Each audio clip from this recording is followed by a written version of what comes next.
चैत्र मास शुक्ल पक्ष की कामदा एकादशी का व्रत है और कुछ स्थानों पर इसे कामदा ग्यारस भी कहते हैं। कामदा का अर्थ है इच्छाओं को पूर्ण करने वाली एकादशी। जिस प्रकार अग्नि लकड़ी को जलाकर राख कर देती है, उसी प्रकार कामदा एकादशी का व्रत सभी पापों को जलाकर भस्म कर देता है और आरोग्य, सौभाग्य, मोक्ष, धन, समृद्धि, परिवार में खुशहाली प्रदान करती है तथा मनुष्य को भूत प्रेत जैसे योनि से छुटकारा मिलता है। और नारद पुराण के अनुसार कामदा एकादशी व्रत कथा को सुनने और पढ़ने वाले व्यक्ति को वाजपेय यज्ञ का फल प्राप्त होता है और उसके सभी संकट कट जाते हैं। तो प्रिय भक्तों, इस परम पुण्यमयी कामदा एकादशी व्रत कथा को बड़ी श्रद्धा तथा प्रसन्न चित्तमन से पूरा सुने। एकादशियों की कथाओं को सुनने के बाद श्री कृष्ण भगवान के प्रिय सखा अर्जुन ने कहा, हे कमल नयन, मैं आपको कोटि कोटि नमन करता हूँ जो आपने हमें ऐसी सर्वोत्तम व्रत की कथा सुनाई। मगर हे प्रभु, इससे हमारी जिज्ञासा बढ़ती ही जाती है और बार बार यही इच्छा होती है कि और भी आगे की सुंदर कथाओं को सुने। अतः हे जगदीश्वर, हे माधव, मैं आपसे प्रार्थना करता हूँ कि आप कृपा कर चैत्र माह के शुक्ल पक्ष की एकादशी कथा का वर्णन सुनाइए। श्री कृष्ण भगवान ने कहा, हे अर्जुन, एक बार यही प्रश्न राजा दिलीप ने गुरु वशिष्ठ से किया था। वह वृत्तांत मैं तुम्हें सुनाता हूँ। राजा दिलीप ने गुरु वशिष्ठ से पूछा, हे गुरुदेव, चैत्र माह के शुक्ल पक्ष की एकादशी का क्या नाम है? उसमें किस देवता का पूजन होता है तथा उसका क्या विधान है? यह आप कृपा पूर्वक बतलाइए। मुनि वशिष्ठ ने कहा, हे राजन, चैत्र माह के शुक्ल पक्ष की एकादशी का नाम कामदा एकादशी है। यह समस्त पापों को नष्ट करने वाली है। जैसे अग्नि काष्ठ को जलाकर राख कर देती है, वैसे ही कामदा एकादशी के पुण्य के प्रभाव से समस्त पाप नष्ट हो जाते हैं और तेजस्वी पुत्र की प्राप्ति होती है। इसके उपवास से मनुष्य निकृष्ट योनि से मुक्त हो जाता है और अंत में उसे स्वर्ग की प्राप्ति होती है। अब मैं इस एकादशी का महात्मा सुनाता हूँ, सो ध्यान पूर्वक श्रवण करो। प्राचीन समय में भोगीपुर नामक एक नगर था, जिस पर पुंडरीक नाम का राजा राज्य करता था। राजा पुंडरीक अनेक ऐश्वर्यों से युक्त था। उसके राज्य में अनेक अप्सराएं, गंधर्व, किन्नर आदि वास करते थे। उसी नगर में ललित और ललिता नाम के गायन विद्या में पारंगत गंधर्व स्त्री पुरुष अति प्रसन्नता पूर्वक अपने घर में निवास करते हुए विहार किया करते थे। उन दोनों में इतना प्रेम था कि वे अलग होने की कल्पना मात्र से ही व्यथित हो उठते थे। एक बार राजा पुंडरीक गंधर्वों सहित सभा में विराजमान थे। वहां गंधर्वों के साथ ललित भी गायन कर रहा था। उस समय उसकी प्रियतमा ललिता वहां उपस्थित नहीं थी। गायन करते करते अचानक उसे उसका ख्याल आ गया, जिसके कारण वह अशुद्ध गायन करने लगा।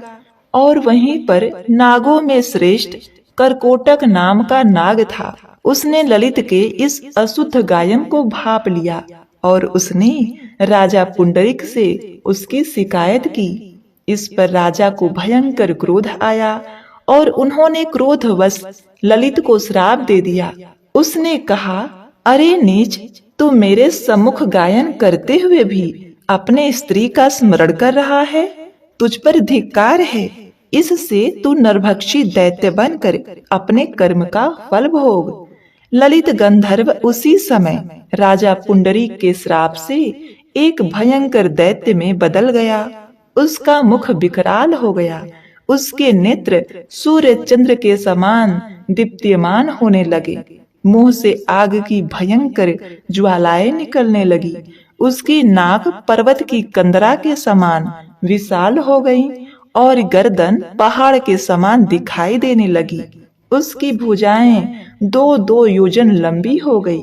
इस प्रकार उसका शरीर 8 योजन का हो गया। इस तरह राक्षस बन जाने पर वह अनेक दुख भोगने लगा। अपने प्रियतम ललित का ऐसा हाल होने पर ललिता अथाह दुख से व्यथित हो उठी। वह अपने पति के उद्धार के लिए विचार करने लगी कि मैं कहाँ जाऊं, क्या करूं, किस जतन से अपने पति को इस नरक तुल्य कष्ट से मुक्त कराऊं। राक्षस बना ललित घोर वनों में रहते हुए अनेक प्रकार के पाप करने लगा। उसकी स्त्री ललिता भी उसके पीछे पीछे जाती और उसकी हालत देखकर विलाप करने लगती। एक बार वह अपने पति के पीछे पीछे चलती हुई विंध्याचल पर्वत पर पहुंच गई। उस स्थान पर उसने श्रृंगी मुनि का आश्रम देखा। वह शीघ्रता से उस आश्रम में गई और मुनि के सामने पहुंचकर दंडवत प्रणाम कर विनीत भाव से प्रार्थना करने लगी। उसने कहा, हे महर्षि, मैं वीर धनमा नामक गंधर्व की पुत्री ललिता हूँ। मेरा पति राजा पुंडरीक के श्राप से एक भयंकर दैत्य बन गया है। उससे मुझे अपार दुख हो रहा है। अपने पति के कष्ट के कारण मैं बहुत दुखी हूँ। अतः हे मुनि श्रेष्ठ, कृपा करके आप उससे राक्षस योनि से मुक्ति का कोई उपाय बताइए। समस्त वृत्तांत सुनकर मुनि श्रृंगी ने कहा, हे पुत्री, चैत्र माह के शुक्ल पक्ष की एकादशी का नाम कामदा एकादशी है। उसके व्रत करने से प्राणी के सभी मनोरथ शीघ्र ही पूर्ण हो जाते हैं। यदि तुम वह व्रत करके उस व्रत के पुण्य को अपने पति को दे दोगी तो वह सहज ही तुरंत राक्षस योनि से मुक्त हो जाएगा और राजा का श्राप शांत हो जाएगा। प्रिय भक्तों, ऋषि के कहे अनुसार ललिता ने श्रद्धा पूर्वक कामदा एकादशी का व्रत किया और द्वादशी के दिन ब्राह्मणों के समक्ष और उस ऋषि के समक्ष अपने व्रत का फल अपने पति को दे दिया और ईश्वर से प्रार्थना करने लगी, हे प्रभु, मैंने जो यह कामदा एकादशी का उपवास किया है उसका फल मेरे पति देव को मिले, जिससे उसकी राक्षस योनि से शीघ्र ही मुक्ति हो। प्रिय भक्तों, एकादशी का फल देते ही उसका पति राक्षस योनि से मुक्त हो गया और अपने दिव्य स्वरूप को प्राप्त हुआ। वह पहले से भी अधिक सुंदर हो गया और अनेक सुंदर वस्त्रों तथा आभूषणों से अलंकृत होकर पहले की भांति ललिता के साथ विहार करने लगा। इस प्रकार कामदा एकादशी के व्रत के प्रभाव से वह पहले की भांति सुंदर हो गया और मृत्यु के बाद दोनों पुष्पक विमान पर बैठकर विष्णु लोक को चले गए। हे अर्जुन, इस उपवास को विधि पूर्वक करने से सभी पाप नष्ट हो जाते हैं। इस व्रत के पुण्य से मनुष्य ब्रह्म हत्या आदि पाप और राक्षस आदि योनि से मुक्त हो जाते हैं। संसार में इससे उत्तम दूसरा कोई व्रत नहीं है। इसकी कथा व महात्म्य के श्रवण व पठन से अनंत फलों की प्राप्ति होती है। तो प्रेम से बोलिए, ओम नमो भगवते वासुदेवाय नमः। हे भगवान श्री विष्णु, हे माता लक्ष्मी, इस कामदा एकादशी व्रत कथा को कहते सुनते हुंकारा भरते अपने सभी भक्तों की मनोकामनाओं को पूर्ण करना। प्रिय भक्तों, आइए अब सुनते हैं भगवान श्री कृष्ण की बड़ी ही दिव्य और अद्भुत कथा। इस कथा को सुनने से भगवान श्री कृष्ण की अपार कृपा प्राप्त होती है। तो इस मनोकामना पूर्ण करने वाली कथा को पूरे अंत तक श्रवण करिएगा। प्रिय भक्तों, बहुत पुराने समय की बात है। एक सीधा साधा गांव का भक्त था। वह कभी कथा नहीं सुनता था। वह एक चरवाहा था और गाय चराता था। एक दिन उसके मित्र ने कहा, मित्र, तुम कभी तो कथा सुन लिया करो।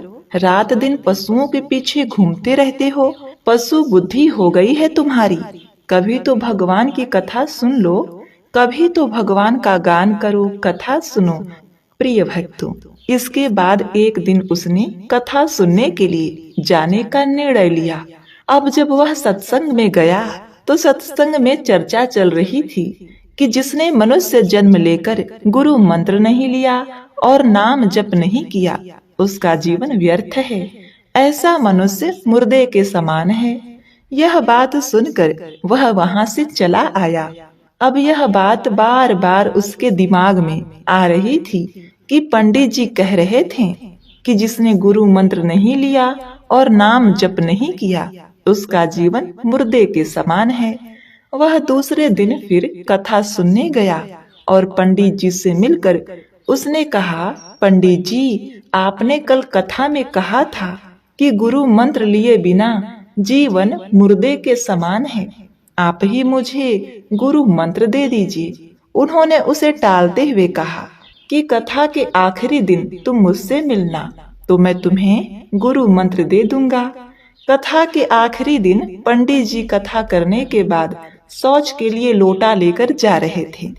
अब वह तो गुरु मंत्र लेने के लिए आतुर था, तो वह भी उनके पीछे चल दिया। पंडित जी, इतने दिन से घुमा रहे हो आप तो गुरु मंत्र दे दो। प्रिय भक्तगणों, पंडित जी को तो शौच के लिए जाना था, तो उन्होंने उसे फटकारते हुए कहा, धत गपोचन। अब उसे लगा कि वही मंत्र है। उसने कहा, जय गुरुदेव, और पंडित जी को प्रणाम करके वह अपने घर चला गया। घर आकर उसने अपने परिवार वालों से कहा कि आज से गाय चराना बंद। अब मुझे गुरु मंत्र मिल गया है, अब मैं भजन करूंगा। अब मेरा जीवन मुर्दे के समान नहीं रहेगा। वो बैठ गया और धत गपोचन जपने लगा। अब इसमें ना कोई भगवान का नाम है और ना कोई मंत्र है। उसकी ऐसी लगन लगी कि वह हर समय बस यही जपता रहता। श्री कृष्ण भगवान जो बड़े बड़े मुनियों के ध्यान से नहीं आते, वह सरल और भोले भक्तों को आसानी से मिल जाते हैं। और यह सब भगवान श्री कृष्ण देख रहे थे और उन्होंने रुक्मणी जी से कहा, देवी, चलो आज एक भक्त के दर्शन करने चलते हैं। रुक्मणी जी ने कहा, बहुत दिनों बाद आज आपको किसी भक्त की याद आई है। हे प्रभु, लगता है जरूर कोई बड़ा भक्त होगा। रुक्मणी जी साधारण वेश में भगवान के साथ गई। जब वे दोनों गांव में गईं, तो भगवान ने रुक्मणी जी से कहा, देवी, पहले आप जाकर उनसे मिलें। प्रिय भक्तों, वह भक्त तो बैठकर धत गपोचन जप रहा था। रुक्मणी जी सोचने लगी कि ये भगवान का कौन सा नाम है जो ना तो विष्णु सहस्त्र नाम में है ना गोपाल सहस्त्र नाम में। उन्होंने आवाज लगाकर पूछा, आप ये कौन सा भजन कह रहे हो और किसका भजन कह रहे हो? वो तो अपना जप करता रहा और चुपचाप रहा। माता रुक्मणी ने फिर उससे पूछा कि किसका भजन कर रहे हो? 2-3 बार पूछने के बाद उसे गुस्सा आ गया और उसने गुस्से में जवाब दिया कि तुम्हारे पति का। रुक्मणी जी वापस आईं और प्रभु से कहने लगी कि प्रभु बहुत जानकार भक्त है, प्रभु बहुत ही जानकार भक्त है। मैं तो इतना छुप कर गई थी, फिर भी वह मुझे पहचान गया। भगवान ने कहा, हाँ, तभी तो हम इसके दर्शन करने आए हैं। रुक्मणी जी ने भगवान से कहा, प्रभु, आप उस भक्त के दर्शन बाद में करना, पहले मुझे ये बताओ कि वह आपका कौन सा नाम जप रहा है जो मुझे नहीं पता। भगवान ने कहा, यह नाम तो मुझे बहुत प्यारा है, यह मेरा व्रज का रखा हुआ नाम है। मेरा यह नाम मैया ने रखा था। एक दिन मैं अपने सखाओं के साथ मिलकर चोरी चोरी माखन खा रहा था और उन्हें भी खिला रहा था। इतने में मैया गोपीजन आ गईं और उन्होंने कहा, कन्हैया, यह क्या कर रहे हो? अब मैंने देखा कि हम तो फंस गए। तो मैंने कहा, मैया, मैंने देखा कि माखन में चींटियां चढ़ी हुई हैं, तो मैं चींटी निकाल रहा था।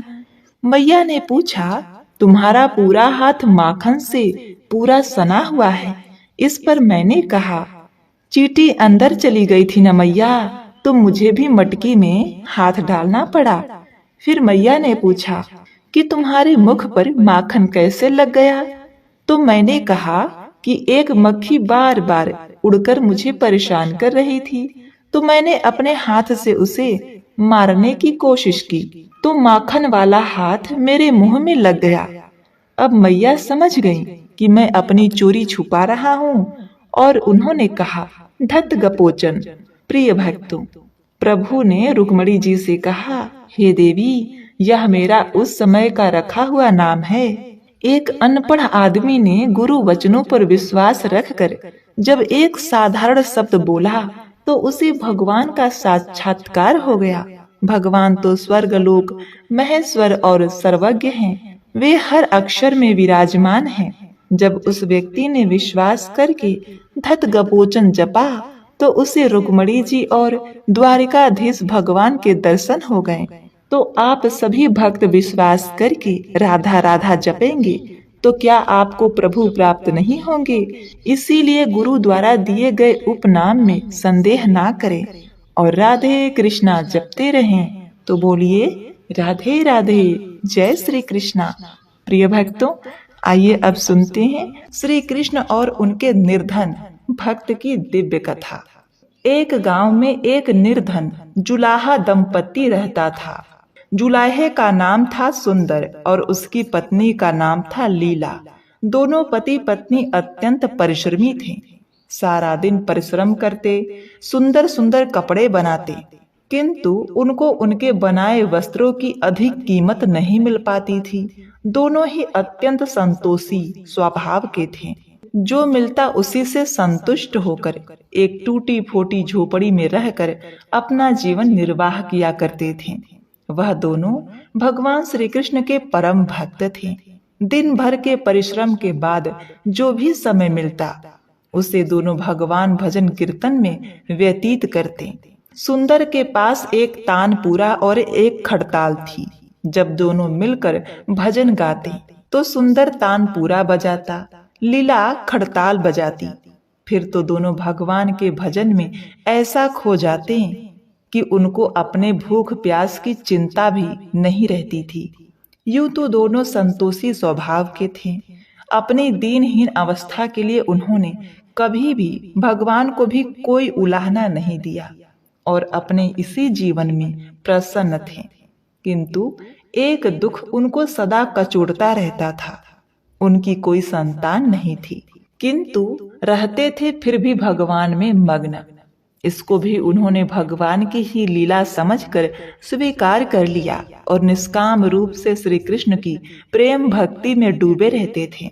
अब उनकी आयु अधिक होने लगी थी, तो एक दिन लीला ने अपने पति सुंदर से कहा कि हे पतिदेव, हमारी कोई संतान नहीं है। कहते हैं कि संतान के बिना मुक्ति प्राप्त नहीं होती। अब हमारी आयु भी अधिक हो चुकी है, न जाने कब बुलावा आ जाए। मरने के बाद कौन हमारी चिता को अग्नि देगा और कौन हमारे लिए तर्पण आदि का कार्य करेगा? कैसे हमारी मुक्ति होगी? तो सुंदर बोला, हे भाग्यवान, तुम चिंता क्यों करती हो? ठाकुर जी है ना, वह सब ठीक कर देंगे। सुंदर ने यह बात कह दी, किंतु वह भी चिंता में डूब गया। तभी उसके मन में एक विचार आया। उस दिन एकादशी का व्रत था। वह नगर में गया और भगवान श्री कृष्ण के बाल गोपाल रूप की एक प्रतिमा ले आया। घर आकर बोला, हे भाग्यवान, अब तुम्हें चिंता करने की कोई आवश्यकता नहीं है। मैं यह बाल गोपाल लेकर आया हूँ। हमारी कोई संतान नहीं है, तो वह भी तो भगवान की ही लीला है। हम इनको ही अपने पुत्र के समान प्रेम करेंगे। यही हमारे पुत्र का दायित्व पूर्ण करेंगे, यही हमारी मुक्ति कराएंगे। सुंदर की बात सुनकर लीला अत्यंत प्रसन्न हुई। उसने बाल गोपाल को लेकर अपने हृदय से लगा लिया और बोली, हे स्वामी, आप बिल्कुल ठीक कह रहे हैं। आज से ये हमारा लल्ला है। दोनों पति पत्नी ने एकादशी के दिन घर में एक कोना साफ करके वहां एक स्थान बनाया और एक चौकी लगाकर उस पर बाल गोपाल को विराजमान कर दिया। तब से जुलाहा दंपति नियम पूर्वक प्रतिदिन बाल गोपाल को स्नान कराते, उनको धुले वस्त्र पहनाते, अपनी संतान की तरह उनको लाड़ लडाते, उन्हीं के सामने बैठकर भजन कीर्तन करते और वहीं सो जाते। जुलाहा अपने हाथ से बाल गोपाल के लिए सुंदर सुंदर वस्त्र बनाता और उनको पहनाता। इसमें उसको बड़ा ही आनंद आता। धीरे धीरे दोनों बाल गोपाल को अपनी संतान के समान ही प्रेम करने लगे। सुंदर की पत्नी लीला का नियम था कि वह प्रतिदिन अपने हाथ से अपने लल्ला को भोजन कराती, तब स्वयं भोजन करती। लल्ला को भोजन कराते समय उसको ऐसा प्रतीत होता मानो अपने पुत्र को ही भोजन करा रही हो। उन दोनों के निश्चल प्रेम को देखकर करुणा निधान भगवान अत्यंत प्रसन्न हुए और उन्होंने अदृश्य रूप में आकर स्वयं भोजन खाना आरंभ कर दिया। लीला जब प्रेम पूर्वक बाल गोपाल को भोजन कराती तो भगवान को प्रतीत होता मानो वो अपने माँ के हाथों से भोजन कर रहे हैं। उनको लीला के हाथ से प्रेम पूर्वक मिलने वाले हर कौर में माँ का प्रेम प्रतीत होता था। लीलाधरी भगवान श्री कृष्ण स्वयं माँ की उस प्रेम लीला के वशीभूत हो गए, किंतु लीला कभी नहीं जान पाई कि स्वयं भगवान बाल गोपाल उसके हाथों से भोजन करते हैं। एक दिन कार्य बहुत अधिक होने के कारण लीला बाल गोपाल को भोजन कराना भूल गई। गर्मी का समय था। भरी दोपहरी में दोनों पति पत्नी कार्य करते करते थक गए और बिना भोजन किए ही सो गए। उनको सोए हुए कुछ ही देर हुए थे कि उनको एक आवाज सुनाई दी, माँ बाबा मुझको भूख लगी है। दोनों हड़बड़ाकर उठ खड़े हुए और चारों ओर देखने लगे कि यह आवाज कहाँ से आई है, किंतु कुछ दिखाई नहीं दिया।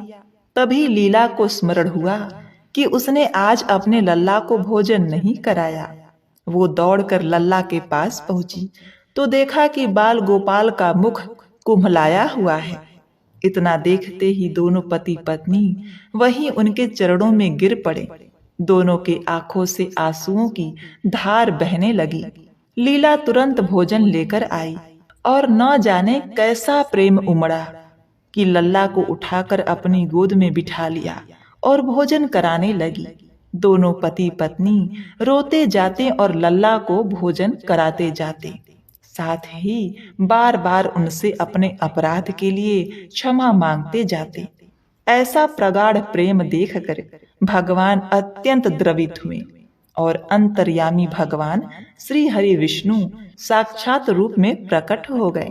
भगवान ने अपने हाथों से अपने रोते हुए माता पिता की आंखों के आंसू पोंछे और बोले, प्रिय भक्त, मैं तुम्हारी भक्ति और प्रेम से अत्यंत प्रसन्न हूँ। तुम जो चाहो वर मांग लो, मैं तुम्हारी प्रत्येक इच्छा पूर्ण करूंगा।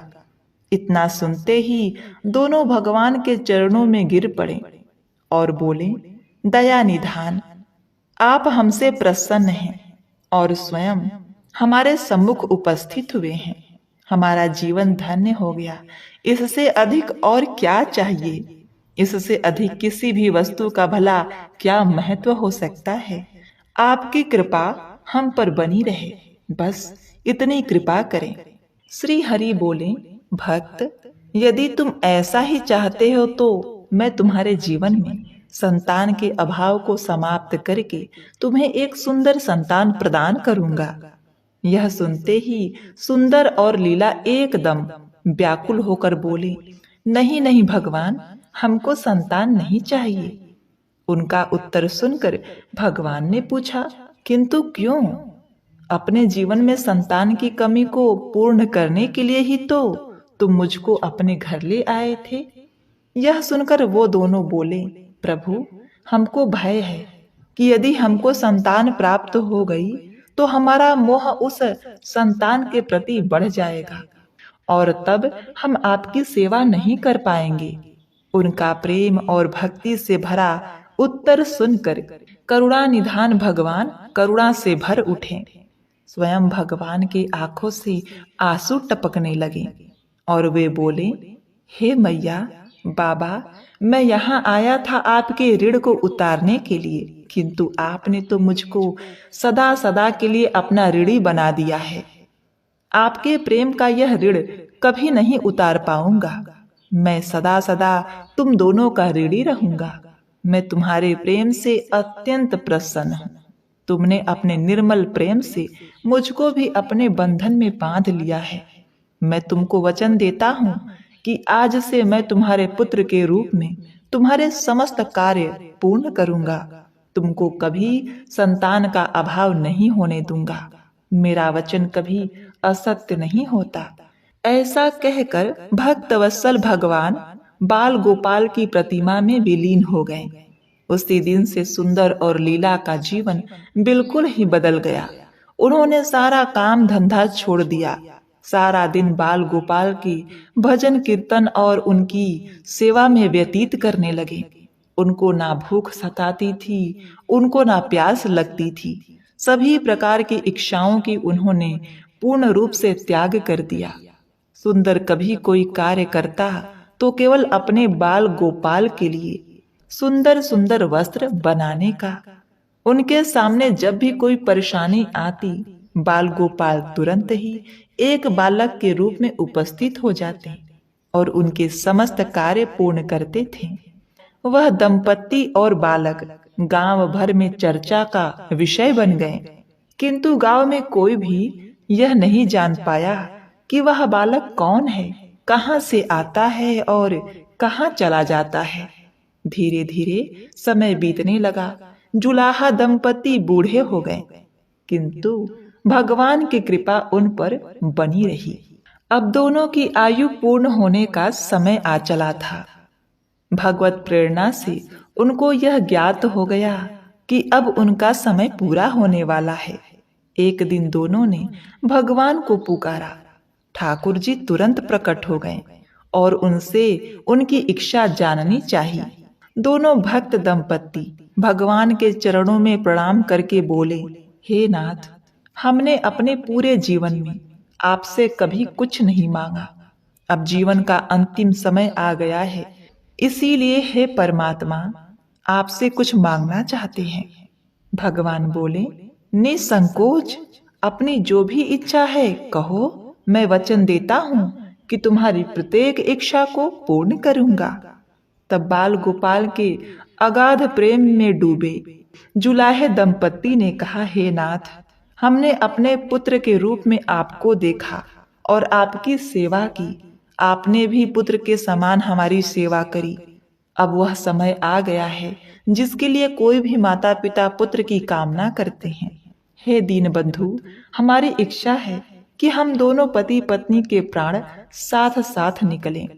और हे दया निधान, जिस प्रकार एक पुत्र अपने माता पिता की अंतिम क्रिया करता है और उनको मुक्ति प्रदान करता है, उसी प्रकार हे परमेश्वर, हमारी अंतिम क्रिया आप अपने हाथों से करें और हमको मुक्ति प्रदान करें।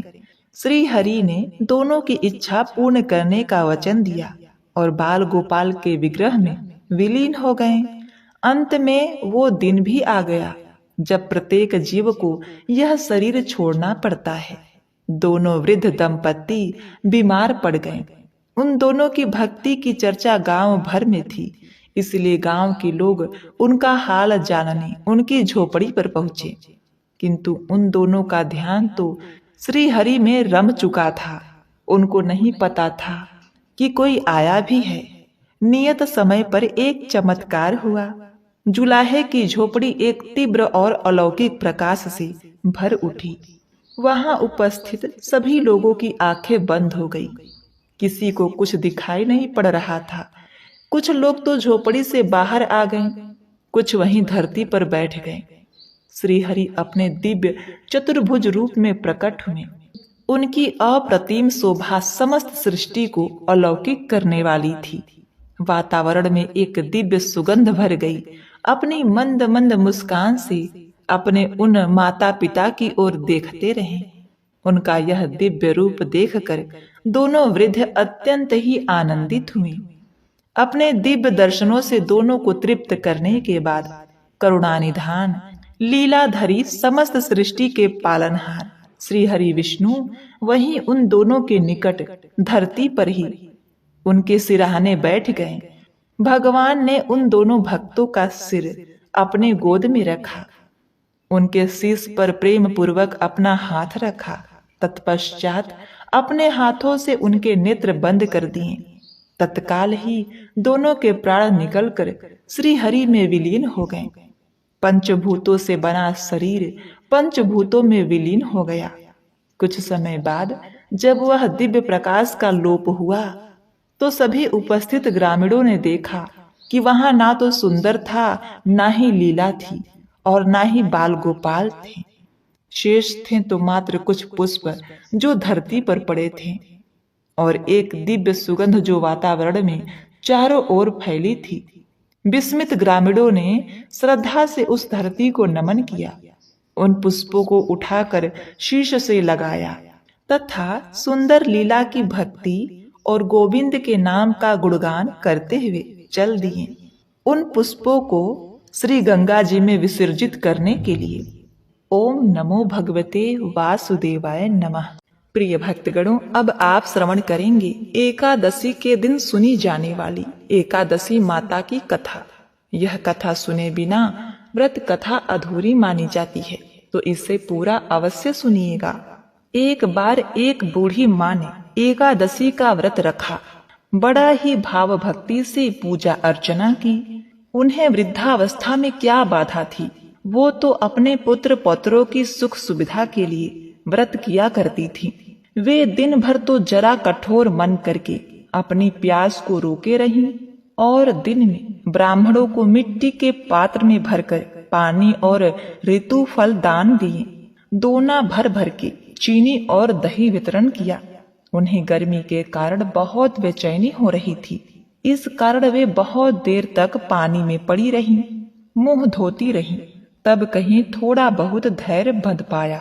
धूप तो तेज पड़ ही रही थी, इस कारण बार बार मुंह सूख रहा था। बहुत बेचैनी हो रही थी। एक तो बुढ़ापा और दूसरा यह भयंकर गर्मी। वृद्धावस्था की स्थिति तो कुछ दूसरे ही प्रकार की होती है। जैसे तैसे रो धो करके दिन कट पाया। अब पहाड़ सी रात सामने थी। उनका कटना बड़ा ही कठिन दिखाई दे रहा था। खटिया पर पड़े पड़े शांति नहीं मिल रही थी। वे बार बार करवट बदल रही थी। अनेक बार वे बाहर जाती और भीतर आती। उन्हें घर के अंदर शांति नहीं थी। वे खटिया पर पड़ी पड़ी एकादशी माता का स्मरण करती रहीं।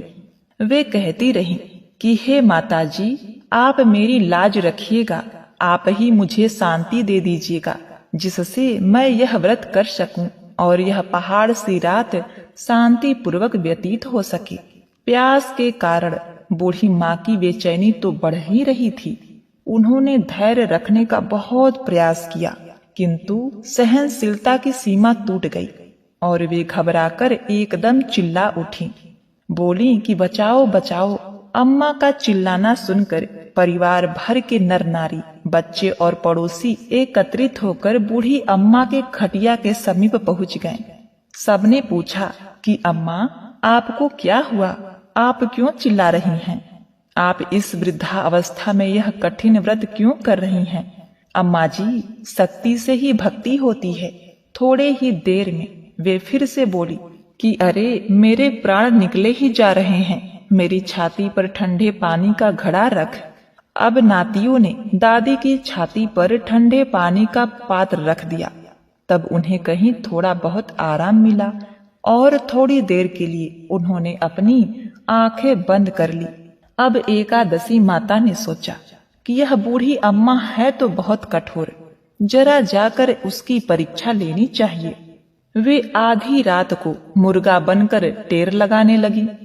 मुर्गा की आवाज सुनकर दादी जल्दी से उठी और बाहर जाकर आसमान की ओर देखा। किंतु आसमान में कहीं उन्हें प्रातःकालीन तारा नजर नहीं आया। वे सोचने लगी, यह मुर्गा क्यों और कैसे बोल गया? उन्हें प्यास तो लग ही रही थी। थोड़ा बहुत उनका मन भी विचलित हो गया था। अंत में उन्होंने दृढ़ निश्चय कर लिया कि मैं अब व्रत को पूर्ण करके ही छोड़ूंगी, चाहे भले ही मेरे प्राण क्यों न निकल जाएं। यह सोचकर फिर वे खटिया पर शिथिल होकर लेट गईं। थोड़ी देर में एकादशी माता ने उनकी फिर से परीक्षा लेनी चाहिए। एक छोटी सी बालिका एक गिलास में शरबत लेकर उनके सिरहाने आकर खड़ी हो गई और जोर से बोली, दादी जी, सवेरा हो गया है, आप हाथ मुंह धोकर शरबत पी लीजिए। पहले तो शरबत का गिलास देखकर उनका मन मचल उठा, किंतु अचानक व्रत का स्मरण हो आया और उन्होंने सोचा कि मैं किसी भी प्रकार से अभी शरबत नहीं पी सकती हूँ, और वे शांति पूर्वक अपनी खटिया पर लेट गए। फिर थोड़ी ही देर में उन्हें ऐसा लगा जैसे किसी ने उन्हें पानी के कुएं में पलट दिया हो। वे बड़ी देर तक हाथ पैर चलाती रहीं, किंतु उन्होंने अपने मुंह में एक बूंद भी पानी जाने नहीं दिया। वे दृढ़ता पूर्वक अपना व्रत पालन करती रहीं। थोड़ी देर में न जाने कहां से सामने आग जलने लगी, जिससे भारी गर्मी बढ़ने लगी। प्यास के कारण प्राण निकलने लगे, किंतु बूढ़ी अम्मा का कुछ भी नहीं बिगड़ पाया। वे जहां की तहां मुस्कुराती हुई बैठी रहीं। थोड़ी ही देर में बाहर प्रकाश दिखाई देने लगा। ऐसा लगा जैसे सवेरा हो गया हो। बूढ़ी अम्मा ने जब बाहर निकलकर देखा तो समझ गई अभी सवेरा होने में 3-4 घंटे की देरी है। यह जानकर वे शांति पूर्वक इधर उधर घूमने लगी। फिर एकादशी माता यह बात अच्छी तरह से समझ गई कि यह बूढ़ी अम्मा किसी भी प्रकार से अपने व्रत से नहीं टल सकती है। वे उनके सत्य व्रत को अच्छी तरह से समझ गईं। अब सवेरा होते ही बूढ़ी माता ने स्नान किया, भगवान का पूजा पाठ किया, एकादशी की कथा सुनी, ब्राह्मणों को दक्षिणा देकर भोजन कराया। तब कहीं उन्होंने व्रत का पारण करके जल ग्रहण किया। कन्याओं को भोज कराने के बाद अम्मा ने स्वयं भोजन किया। उस श्रेष्ठ व्रत के प्रभाव से बूढ़ी अम्मा की आयु में वृद्धि हो गई। उनका घर परिवार हरा भरा हो गया। अब उनको कोई अभाव न रहा। वे हर तरह से सुख साधनों से संपन्न हो गईं। नाती नातिन से उनका घर भर गया और वे उसी दिन से 12 महीने की एकादशी का व्रत करने लगी। एकादशी माता के व्रत के प्रताप से इस संसार में हर प्रकार के सुख भोग कर अंत में वे वैकुंठ धाम को चली गई। जैसे एकादशी माता ने बूढ़ी माता और उनके परिवार को हरा भरा किया, ऐसे ही एकादशी माता हम सभी के मनोकामनाओं को पूर्ण करें। बोलिए श्री लक्ष्मी नारायण भगवान जी की जय। प्रिय भक्तगणों, अब आइए बड़ी ही श्रद्धा और प्रसन्न चित मन से इस मनोकामना को पूर्ण करने वाली राधा रानी की सच्ची कथा का श्रवण करते हैं। एक संत वर्षाना में रहते थे और हर रोज सुबह उठकर यमुना नदी में स्नान करके राधा जी के दर्शन करने जाया करते थे। यह नियम हर रोज का था। जब तक राधा रानी के दर्शन नहीं कर लेते तब तक जल भी ग्रहण नहीं करते थे। दर्शन करते करते तकरीबन उनकी उम्र 80 वर्ष की हो गई। आज सुबह उठकर रोज की तरह उठे और यमुना जी में स्नान किया और राधा रानी के दर्शन को गए। मंदिर के पट खुले और राधा रानी के दर्शन करने लगे। दर्शन करते करते संत के मन में भाव आया कि मुझे राधा रानी के दर्शन करते करते आज 80 वर्ष हो गए, लेकिन मैंने आज तक राधा रानी को कोई भी वस्त्र नहीं चढ़ाए। लोग राधा रानी के लिए कोई नारियल लाता है, कोई चुनरी लाता है, कोई चूड़ी लाता है, कोई बिंदी लाता है, कोई साड़ी लाता है, कोई लहंगा चुनरी लाता है, लेकिन मैंने तो आज तक कुछ भी नहीं चढ़ाया है। यह विचार संत जी के मन में आया कि जब सभी मेरी राधा रानी के लिए कुछ न कुछ लाते हैं तो मैं भी अपनी राधा रानी के लिए कुछ न कुछ लेकर जरूर आऊंगा। लेकिन क्या लाऊं जिससे मेरी राधा रानी खुश हो जाए? तो संत जी यह सोचकर अपनी कुटिया में आ गए। सारी रात सोचते सोचते सुबह हो गई। उठकर स्नान किया और आज अपनी कुटिया में ही राधा रानी के दर्शन पूजन किया। दर्शन के बाद बाजार में जाकर सबसे सुंदर वाला लहंगा चुनरी का कपड़ा लिए और अपने कुटिया में आकर के अपने ही हाथों से लहंगा चुनरी को सीला और सुंदर से सुंदर लहंगा चुनरियों में गोटा लगाए। जब पूरी तरह से लहंगा चुनरी तैयार हो गया तो मन में सोचा, इस लहंगा चुनरी को अपनी राधा रानी को पहनाऊंगा तो बहुत ही सुंदर मेरी राधा रानी लगेंगी। यह सोचकर आज संत जी उस लहंगा चुनरी को लेकर राधा रानी के मंदिर को चले गए। मंदिर की सीढ़ियां चढ़ने लगे और अपने मन में सोच रहे हैं, आज मेरे हाथों के बनाए हुए लहंगा चुनरी राधा रानी को पहनाऊंगा तो मेरी लाडली बहुत सुंदर लगेगी। यह सोचकर जा रहे हैं, इतने में एक वर्षाना की लड़की आई और बाबा से कहने लगी, बाबा आज बहुत ही खुश हो, क्या बात है? बाबा बताओ ना। तो बाबा ने कहा, लाली आज मैं बहुत खुश हूँ। आज मैं अपने हाथों से राधा रानी के लिए लहंगा चुनरी बनाया है। इस लहंगा चुनरी को राधा रानी जी को पहनाऊंगा और मेरी राधा रानी बहुत सुंदर दिखेंगी। उस लाली ने कहा, बाबा मुझे भी दिखाओ ना, आपने लहंगा चुनरी कैसी बनाई है? लहंगा चुनरी देखकर वो लड़की बोली, अरे बाबा राधा रानी के पास तो बहुत सारी पोशाक है, तो ये मुझे दे दो ना। तो महात्मा बोले कि बेटी तुमको मैं दूसरी बाजार से दिलवा दूंगा, ये तो मैं अपने हाथ से बनाकर राधा रानी के लिए लेकर जा रहा हूं, तुमको और कोई दूसरा दिलवा दूंगा। प्रिय भक्तों, लेकिन उस छोटी सी बालिका ने उस महात्मा का दुपट्टा पकड़ लिया, बाबा ये मुझे दे दो। पर संत भी जिद करने लगे कि दूसरी दिलवा दूंगा, ये नहीं दूंगा। लेकिन वो बच्ची भी इतनी तेज थी कि संत के हाथ से छुड़ाकर लहंगा चुनरी को छीनकर भाग गई। अब तो बाबा को बहुत ही दुख लगा कि मैंने आज तक राधा रानी को कुछ नहीं चढ़ाया, लेकिन जब लेकर आया तो लाली लेकर भाग गई। मेरा तो जीवन ही खराब है, अब क्या करूं? यह सोचकर संत उसी सीढ़ियों में बैठकर रोने लगे। इतने में कुछ संत वहां आए और पूछा, क्या बात है बाबा, आप क्यों रो रहे हैं? तो बाबा ने उस संतों को पूरी बात बताई। संतों ने बाबा को समझाया और कहा, आप दुखी मत हो, कल दूसरी लहंगा चुनरी बना के राधा रानी को पहना देना। चलो राधा रानी के दर्शन कर लेते हैं। इस प्रकार संतों ने बाबा को समझाया और राधा रानी के दर्शन को लेकर गए। रोना तो बंद हुआ, लेकिन मन खराब था, क्योंकि कामना पूरी नहीं हुई ना। तो अनमने मन से राधा रानी का दर्शन करने संत जा रहे थे और मन में सोच रहे हैं कि मुझे लगता है कि किशोरी जी की इच्छा नहीं थी, शायद राधा रानी मेरे हाथों से बनी पोशाक पहनना ही नहीं चाहती थी। ऐसा सोचकर बड़े दुखी होकर जा रहे हैं। मंदिर आकर राधा रानी के पट खुलने का इंतजार करने लगे। थोड़ी देर बाद मंदिर के पट खुले तो संतों ने कहा, बाबा देखो तो आज हमारी राधा रानी बहुत ही सुंदर लग रही हैं।